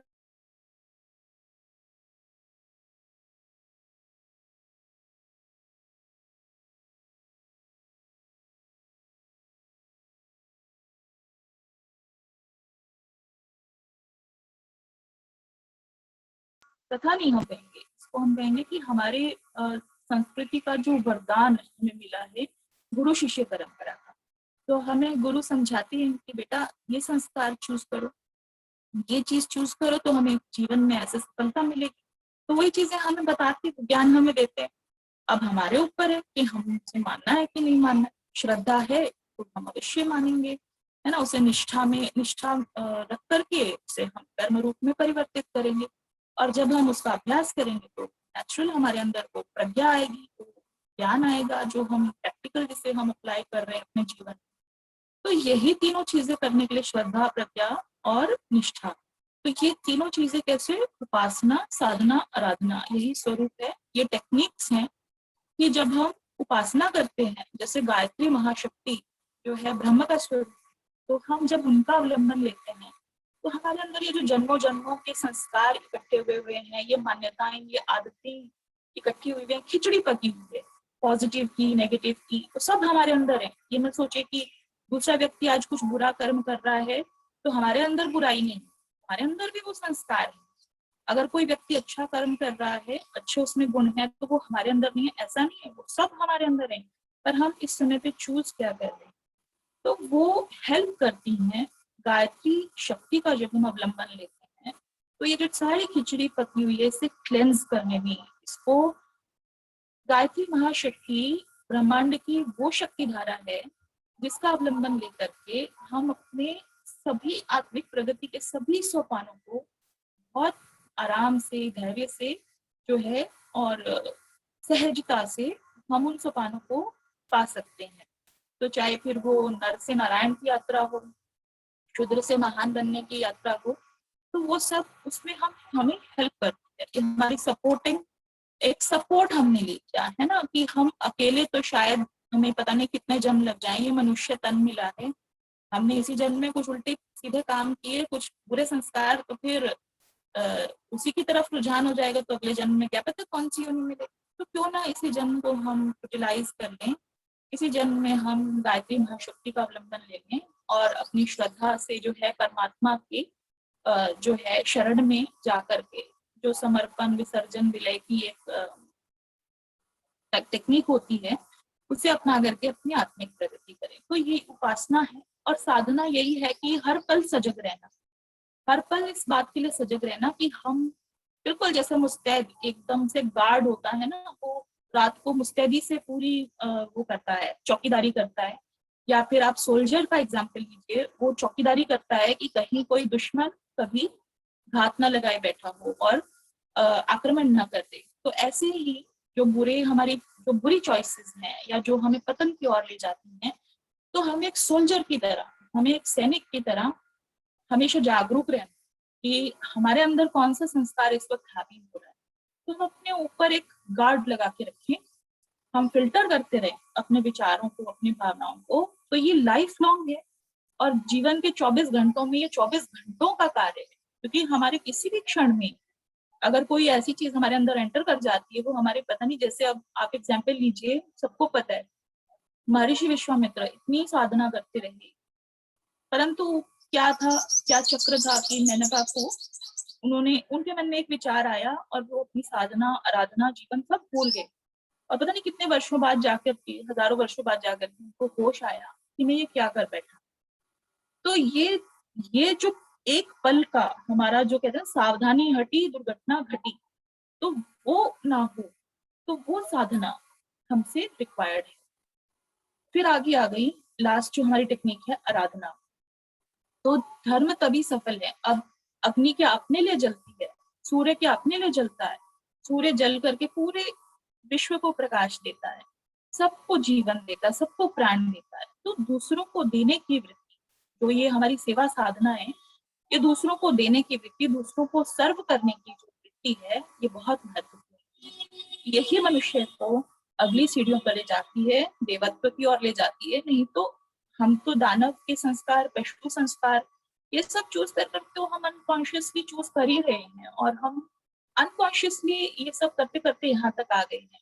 तो अब क्यों ना हम अपने जो हमारा अचेतन है उसको हम पूरा परिष्कृत करें, जागरूक रह करके हम क्यों ना उन संस्कारों को आड़े हाथ लें और क्यों ना हम अपने अंदर देवत्व का विकास करें। तो ये 3 टेक्निक्स हैं जिससे हम अपनी आत्मिक प्रगति सुनिश्चित कर सकते हैं। तो इस प्रकार से महर्षि याज्ञवल्क्य उनके प्रश्नों के उत्तर दिए कि सार्वभौम मान्यता क्या है, कि अपने उस जो बेसिक गुण जो है सच्चिदानंद स्वरूप, मतलब मैं उसको शॉर्ट फॉर्म में यही क्रिस्टलाइज कर रही हूँ कि जो हमारा जो बेसिक गुण है उसको धारण करते हुए अपने कर्मों और विचारों का नियोजन करना, ये हमारा धर्म।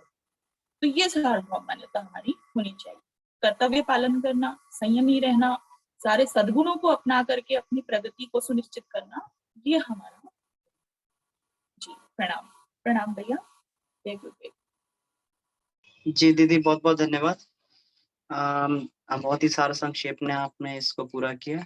अब समय तो काफी हो गया, लेकिन फिर भी हमारे पास 10 मिनट का समय है, क्योंकि टॉपिक बहुत बड़ा था। आप लोगों ने बहुत ही इसको जो है सार संक्षेप में बहुत ही महत्वपूर्ण तथ्य को सामने रखा।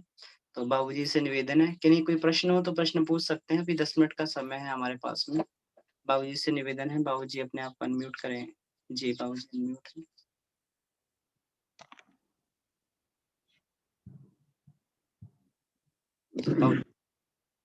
धन्यवाद, और शैली दी को बहुत बहुत धन्यवाद, और अर्चना दी को ये अपने ड्यूटी को करते हुए स्टडी करना। देखिए आज का सब्जेक्ट इसलिए थोड़ा सा ये हो गया, टाइम अधिक होने का एक कारण ये भी है कि 7 अध्याय को एक ही दिन में लेना, तो धीरे धीरे आगे की कक्षाएं इसी तरह टफ होती जाएगी, शिक्षक के लिए भी और पार्टिसिपेंट्स के लिए भी। तो हमें क्या करना होता है कि बहुत सारी उसमें से सिर्फ टर्निंग पॉइंट देखने होते हैं कि पूरे बुक को आज लिया गया। 5वां मंडल अपने आप में ही एक पूरा का पूरा बुक है, तो उसमें कुछ प्रश्न है तो हम लोग लेते हैं, लेकिन फिर भी इतना बढ़िया से इन्होंने अपने विषय वस्तु को रखा, तो ये लोग सराहना के पात्र हैं और साधक हैं। आज की दोनों कक्षाओं दोनों बहनों ने लिया, तो आगे हम देखते हैं कोई प्रश्न बनता है तो हम लोग करें, और नहीं तो फिर उसको समराइज तरीके से हम उसको बता देंगे इसमें मूल तथ्य क्या है 5वें मंडल। तो कुछ प्रश्न है क्या अमन जी, देखिए तो। जी किन्हीं का कोई प्रश्न हो तो पूछ सकते हैं चैट में, या फिर जो है अपना हैंड रेज कर दीजिए। जी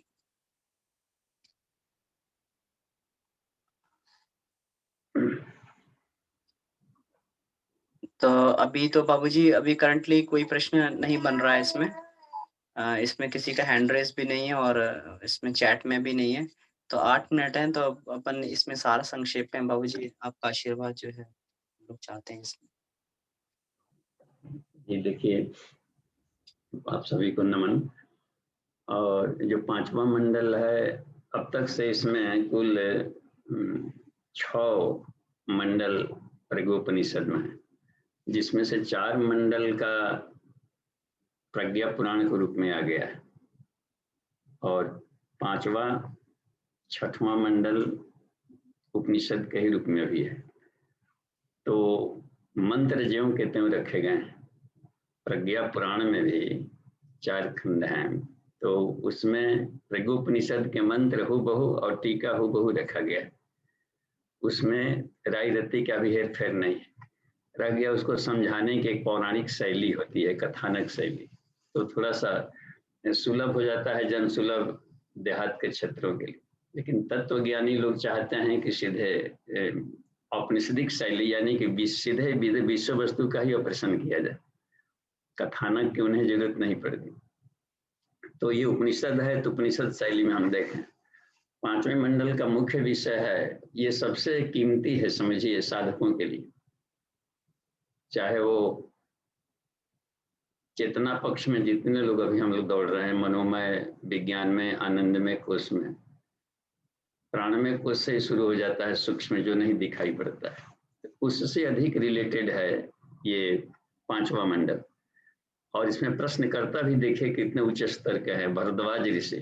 सप्त ऋषियों में से प्रश्न करने वाले हों तो समझिए कितना उत्कृष्ट होगा। कश्यप ऋषि, ये सब सप्त ऋषि मंडल के लोग ये प्रश्न कर रहे हैं याज्ञवल्क्य से। याज्ञवल्क्य से प्रश्न 17 अध्यक्ष जब बनते हो तो समझिए कि ब्रह्मज्ञानियों में सबसे श्रेष्ठ। तो उनसे पहले प्रश्न कर दिया भरद्वाज ऋषि ने। साइंटिस्टों का कॉन्फ्रेंस चल रहा है, ये समझिए, इसको हल्के ढंग से हम लोग न ले प्रज्ञोपनिषद को। आज के विश्व की सारी समस्याओं का और रिसर्च का ये सब बिंदु है। अभी उन्होंने प्रश्न किया कि आखिर आदमी का क्यों धरती पर ईश्वर ने क्यों बनाया। इन्होंने कह दिया सीधे, मानव सृष्टम चक्र, उन्होंने कहा कि ईश्वरों जो है, ईश्वर ने मानव की जो रचना की है, सहयोगी नम आत्मना, अपना सहयोगी बनाने के लिए, इतना बड़ा विस्तार की एक सैनिक बनने का, तो उनको अपने सहयोगी की जरूरत पड़ी, इसलिए उसने मनुष्य को सृजन किया है। स्वतंत्र शासको नास्ते, कहा कि न कि स्वतंत्र शासक बनाने के लिए किया, तो यही मौलिक भूल लोग कर देते हैं।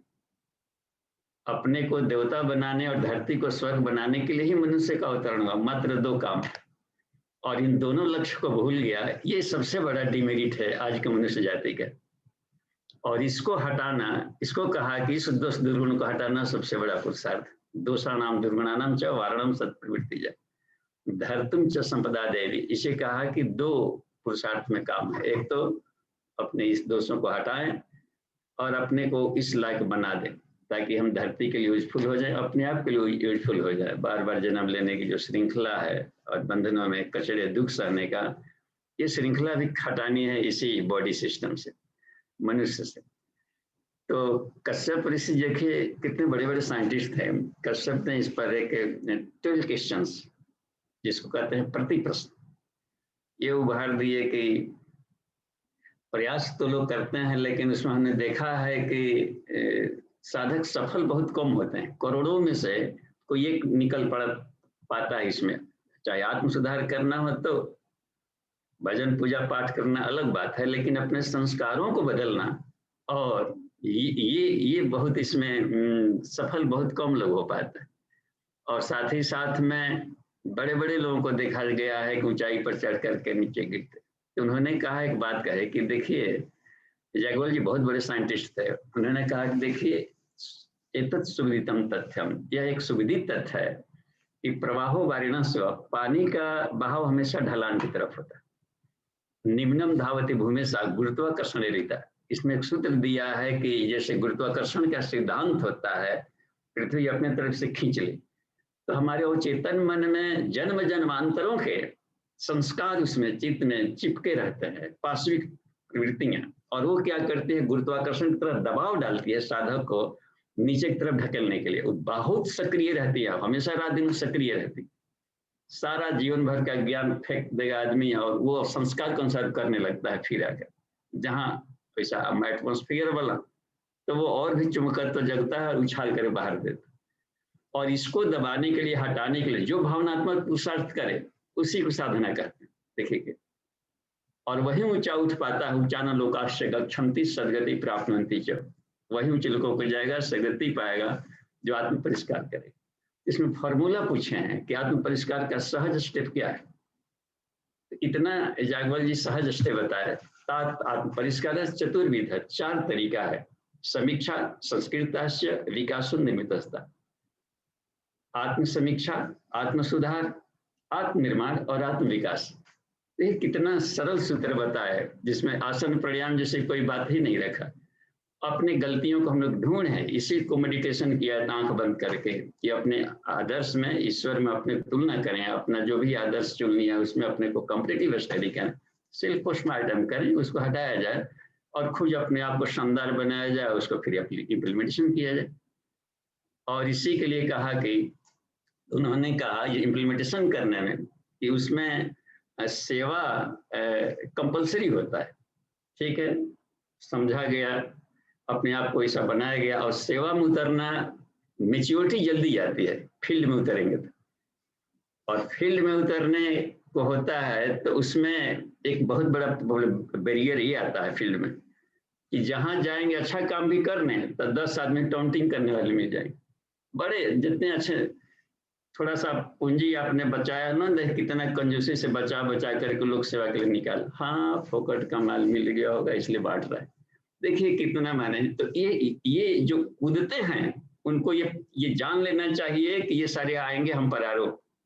तो जितने भी सुधारक महामानव हुए हैं, सब लोगों ने भर्त्सनाएं सही है, अच्छा काम करते हैं, दुख सहे, कष्ट सहे, चाहे कबीर रहे हो, पूज्य गुरुदेव रहे हो, दयानंद रहे, सब लोगों ने, मीरा रही हो, सबका देखिए, कबीरदास रहे हो। तो इसको जो स्वेच्छा से वर्ण करता है, इसके लिए इसको व्यवहारिक तप कहते हैं। तो ये हमें जान लेना चाहिए सारे सुधारकों को कि हम मोड़ने चले हैं जो कि प्रचंड धारा, तो हर जगह फूल मालाएं ही नहीं पड़ेंगी, अच्छा काम करते हुए कहीं पर दिखते आएंगे और अनावश्यक रुकावटें लोग डालेंगे ही डालेंगे ताकि आदमी को और सोने की तरह निखर जाए। तो ये सुहाग भाग होता है सुहाग भाग साधकों के लिए। तो यही बात बताया करते हैं। एक और प्रश्न कर दिया था उन्होंने कि धर्म धारणा का, ये अपने आप को योग बनाना है तो धर्म धारणा वही चौथा अध्याय वाला जो कहते हैं रख लिया इसमें। एक बार उसमें आया हुआ था जब धर्म धारणा का कि हाईएस्ट कॉमन फैक्टर इन दिनों लिया जाए, ढेर सारे मजहबों में संसार बटा हुआ है, तो ऐसे में सत्य है, विवेक हुआ, संयम हुआ, कर्तव्य हुआ, अनुशासन हुआ, अनुबंध हुआ, सौजन्य हुआ, पराक्रम हुआ, सहकार, प्रमाण, ये धर्म धारणा को धर्म के। और एक और लाइन कहा है इसमें कि सर्व धर्म समभाव है। हर एक के मजहब को लोग अपने को सुधारने के लिए कुछ न कुछ टेक्नोलॉजी अपनाते, कोई भाईचारा लेकर चल रहे हैं, कोई सेवा लेकर चल रहे हैं, कोई अहिंसा लेकर के चल रहे हैं, तो सबके मिला जुला करके एक सार्वभौमता बनती। इसलिए हमें सबके प्रति एक समान भाव रखनी चाहिए कि इसका उद्देश्य अच्छा है, पहले टेक्नोलॉजी में अपने ढंग के अपना लिया तो इसमें एक सहृदयता खुलती है। और वसुधैव कुटुंबकम की जो भावना होगी वो असली धुरी बनती है। उसमें आत्मबोध प्रकरण एक है, आत्मा को बुद्धत्व कैसे होगा, हाँ अपने रेंज को बढ़ाया जाए, केवल अपने ही देश में नहीं, किंतु विश्व मार्य, पूरे विश्व की संस्कृति है, कुछ सीखता है आदमी करता है, अपने ही सोसाइटी में नहीं, अपने से भिन्न सोसाइटी वालों में हम जब जाते हैं तो इससे आत्मिक विकास अधिक मिलता है। और इसके लिए सरल टेक्निक है, शैली दी को जो मिल गया था सब्जेक्ट में, उपासना साधना आराधना, यानी कि जो मेन आइडियल्स है उसको हम लोग समझें, कंसेप्ट को खुद डाइजेस्ट करें और उसका फिर इम्प्लीमेंट करें, इसी को आराधना का। थैंक यू आज की कक्षा के लिए और धन्यवाद सभी पार्टिसिपेंट्स को। कल मिलते हैं आनंदमय कोर्स की कक्षा में जी। ठीक है, धन्यवाद अमन जी। जी बाबू जी बहुत बहुत धन्यवाद। शैली दीदी, अर्चना दीदी को बहुत बहुत धन्यवाद। तो आज की कक्षा को यहीं पर विराम देते हैं शांति पाठ के साथ में जी। ओम शांति शांति शांति। समाप्त। सभी को प्रणाम।